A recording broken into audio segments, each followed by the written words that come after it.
If you're watching this, you probably heard tech sales is easy to break into, but can't make it through to the offer. I beat people with sales experience and a college degree. They told me who I was going up against because I followed these 3 steps that they didn't. Take notes on all 3 steps and I guarantee you'll move on to the next round of interviews. Step number 1, you have to memorize the perfect answers to the most common interview questions and learn how to close the interview. If you haven't done that yet, stop right now and go watch this video. Good to see you if you just came back from that video. Now that you know the most common interview questions and answers, here's some pro tips so you walk in the interview like a pro. Number 1, dress professionally from head to toe. I know some people that the interviewer asked to see their pants and they're wearing chonies like I am right now, and they didn't make it through to the next round. Wear dress pants as weird that feels for a remote interview. Don't blow your background. Don't drink coffee beforehand. Stand up. It'll help release the nervous tension if you're not locked into one position. And the most important part of this is building amazing, phenomenal rapport. If you can do research on the person's background before going into the interview, look at their LinkedIn, see where they went to college, where they grew up, and you can find common ground and get them to laugh before you start, you're already miles ahead of the person before. Step number 2 is studying the company. This is more than just reading Glassdoor reviews and asking ChatGPT what their company does. They're a SaaS company. SaaS is software as a service. They probably have video demonstrations of their products on YouTube. Watch 2 to 3 videos so you can learn how the product looks and how it works functionally, because asking ChatGPT what the product does without seeing it will not help you whatsoever. Next, define their ICP, ideal customer profile, the company that's most likely to buy their product based on what you saw in the case studies and testimonials. Also, study the buyer persona and define their buyer personas.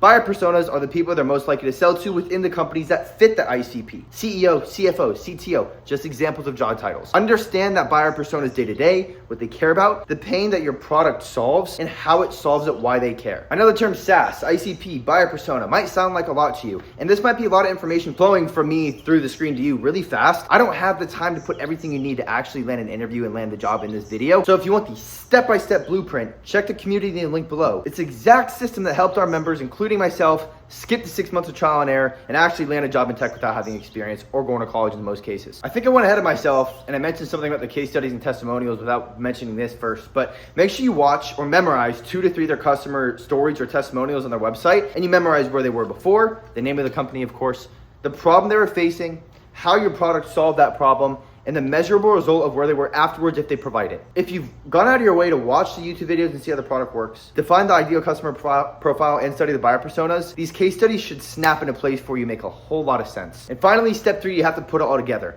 Doing all the research is great, but if you don't put it into a resource that proves you did the research, then it's not gonna help you. And if you put together the resource incorrectly or it looks sloppy, it's gonna work against you. So make sure you put something together that puts in all the research that you did and proves you can do the job and that everything you put in there is 100% accurate. Best thing I can advise you to do, if you really study the buyer personas, the problems that they solve for, and you know how to run an effective cold call, make a cold call script for that buyer persona and ask them to do a mock cold call. If you ask the interviewer, hey, I know I don't have experience, but I put a lot of time and effort into this to prove to you that I can be a valuable asset. I actually put together a cold call opener, value prop, and script that I went through with you. Can we do a mock cold call? You're essentially completely removing the need to interview you because you're proving to them you can do the job effectively. And if you crush that cold call, you're gonna get the offer. People with experience and college degrees don't go this far because they think they're entitled to the role. And this is exactly how I got through without any of that. All of this and then some is in the community in the link below. I'll see you in there, and thanks for watching.